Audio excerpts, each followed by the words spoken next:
As candidaturas independentes são aquelas nas quais os candidatos comparecem sem estarem filiados a qualquer partido político, sem integrarem qualquer agremiação.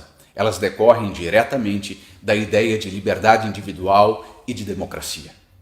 Como exemplos, podemos citar Macron, na França, que foi eleito de modo independente, assim como o presidente da Áustria, o presidente da Islândia, o prefeito de Valparaíso, o prefeito de Bogotá e de Tóquio.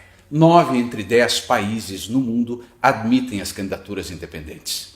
A candidatura independente, portanto, ela é a regra nas grandes democracias do mundo. No rol exótico de países que proíbem as candidaturas independentes, nós encontramos, por exemplo, Uzbequistão, Camboja, Tanzânia, Angola, Guiné e o Brasil. Certamente nós estamos do lado errado da história. Mas se 90% dos países no mundo admitem as candidaturas independentes, por que nós, aqui no Brasil, proibimos?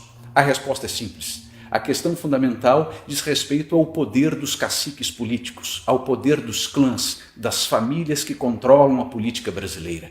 Eles não querem a candidatura independente. A candidatura independente implode justamente estas relações de poder, esse controle, esta ditadura partidária que é estabelecida por estes grupos alocados no Congresso Nacional e nas cúpulas partidárias.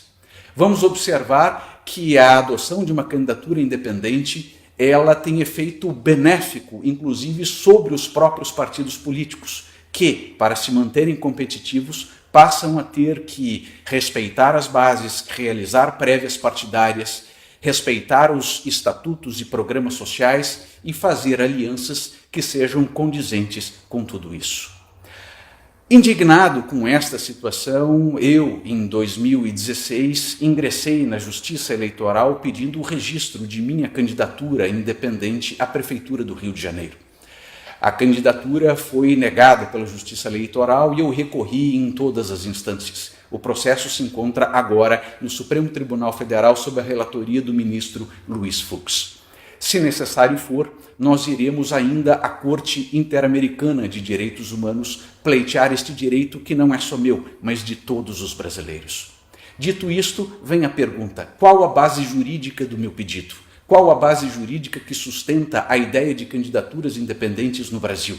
Várias são as razões. Em primeiro, os fundamentos da República Brasileira, dispostos no artigo 1º da nossa Constituição, asseguram a cidadania, a dignidade da pessoa humana e o pluralismo político.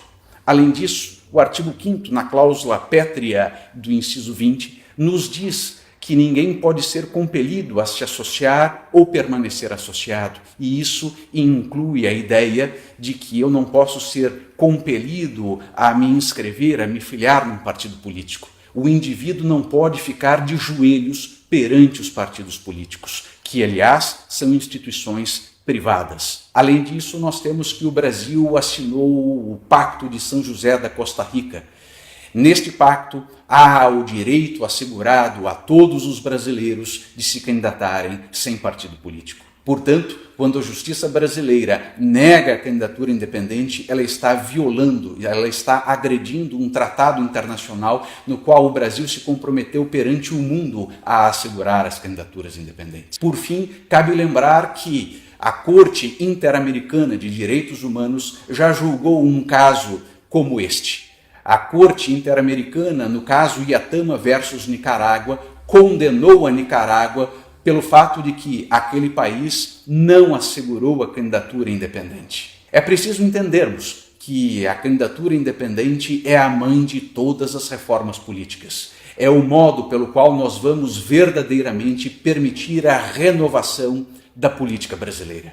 Meu nome é Rodrigo Mesomo, para o Movimento Brasil Livre.